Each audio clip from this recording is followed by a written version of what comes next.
kesempatan pagi hari ini kita akan belajar tentang konsep marketing mix sebagai strategi memasarkan produk atau jasa.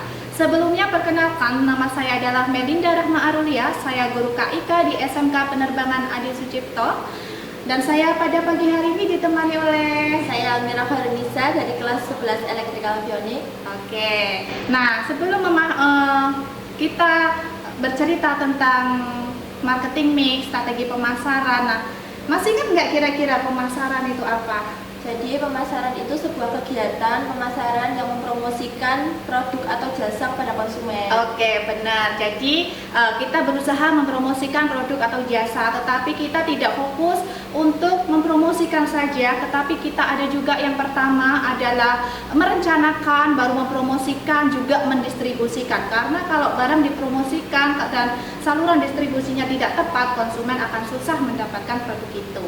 Nah, setelah itu kita akan tahu targetnya siapa sih, pasar sasarannya siapa. Nah, ketika pasar sasarannya sudah tepat, sudah ditentukan, maka kita bisa menggunakan alat pemasaran. Salah satunya adalah marketing mix atau bauran pemasaran. Masih ingat nggak? Marketing mix itu adalah alat pemasaran. Ada berapa konsep ya? Nah, untuk produk ada 4 ya. Masih ingat nggak sih? 4P. Yang pertama produk, pledge, dan promotion. Ya, jadi kalau untuk 4P itu produknya sudah harus sesuai dengan kebutuhan dan keinginan konsumen.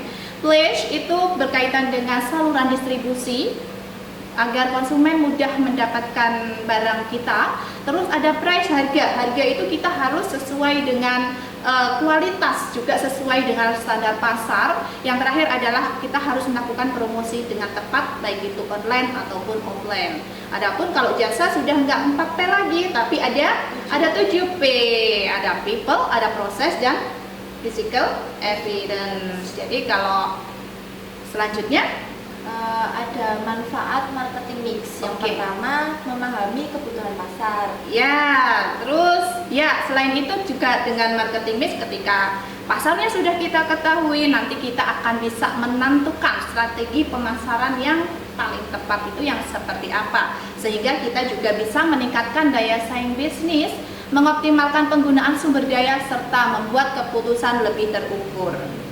Berarti ada kesalahan dalam implementasi marketing mix. Bisa jadi nanti melakukan kesalahan. Namun pada dasarnya kesalahan itu biasanya itu seseorang itu fokus pada harga tanpa melihat kualitas produk ya. Jadi harga itu dijual dengan sangat tinggi tapi kualitasnya tidak mumpuni kayak gitu, sehingga nanti konsumennya itu sudah tidak mau membeli lagi, bahkan mereferensikan kepada yang lain. Nah, setelah itu juga promosi besar-besaran tapi distribusinya lemah, sehingga menyulitkan konsumen untuk mendapatkan yang produk yang baik. Terus kemudian apalagi kira-kira yang bisa jadi menjadi kesalahan?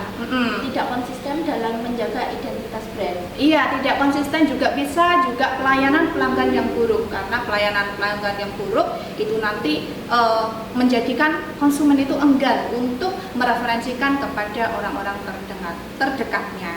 Berarti ada beberapa tips optimasi marketing di sini. Ada. Jadi kalau kita mau mengoptimalkan penggunaan strategi marketing mix ini, yang pertama kita harus melakukan riset pasar. Riset pasar ini penting karena nanti kita akan benar-benar mengetahui yang kayak tadi kita bahas ya. Kita mengetahui apa sih kebutuhan konsumen, apa sih keinginan konsumen, sehingga nanti kita itu akhirnya itu bisa mendapatkan keuntungan yang semaksimal mungkin. Nah, terus kemudian kita juga bisa mempersonalisasi strategi promosi itu.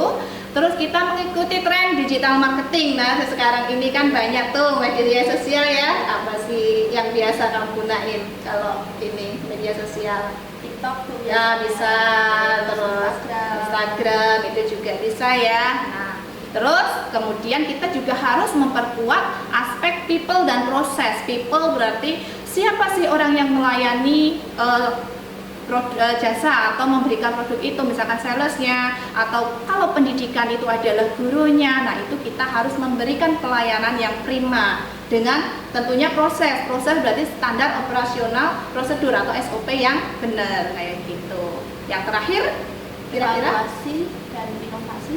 Iya, kita bisa melakukan evaluasi pemasaran yang sudah kita lakukan itu apakah sudah benar, kira-kira apa sih salahnya, kekurangannya. Kita bisa pakai analisis SWOT untuk evaluasi kekuatan, kelemahan, dan peluang dan ancamannya kita evaluasi semua gitu. Berarti kesimpulan dari implementasi marketing itu dapat membuat mencapai target pasar dan tujuan bisnis. Iya, dapat mencapai target pasar karena nanti ketika kita mengimplementasikan dengan benar, maka konsumen itu akan terpengaruh, akan tertarik dengan produk kita. Nah, kemudian itu akan meningkatkan keuntungan dan akhirnya target pasarnya dapat. Jadi dia segmen pasarnya bisa bertambah, bisnisnya bisa ekspansi semakin luas dan akhirnya profitnya semakin tinggi kayak gitu. Berarti dengan mengelola 4 unsur tersebut secara seimbang, perusahaan dapat meningkatkan kepuasan pelanggan. Iya, dapat meningkatkan kepuasan pelanggan. Nanti pelanggannya puas. Jadi kepuasan pelanggan itu dapat diukur dengan beberapa hal. Di antaranya adalah membeli ulang. Yang kedua adalah mereferensikan kepada orang lain. Nah, itu adalah strategi pemasaran yang paling bagus ketika seseorang itu sudah puas dengan produk atau jasa kita. Gitu. Berarti memperkuat posisi pasar dan mendorong penjualan secara efektif itu juga dapat ini ya, Bu? Iya, benar. Jadi ketika nanti ada referensi, istilahnya ketok tular ya, ada referensi ketok tular. Oh, ini loh beli produknya si ini. Nah, itu bagus loh. Biasanya dengan pengaruh seperti itu mereka itu akan kayak cepat mudah percaya daripada melihat iklan-iklan kayak gitu. Nah, dengan itu maka posisi kita itu akan kuat ya, akan menjadi dipercaya, kita dapat positioning yang bagus. Nah, terus kemudian penjualan kita itu akan terus meningkat ya, akhirnya perusahaan menjadi eksis gitu. Itu ya. Terima kasih. Oke, kayaknya cukup sampai di sini ya. Besok kita lanjutin lagi belajarnya. Terima kasih. Mungkin kita dapat lanjutkan belajar lagi pada periode berikutnya. Wassalamualaikum warahmatullahi wabarakatuh.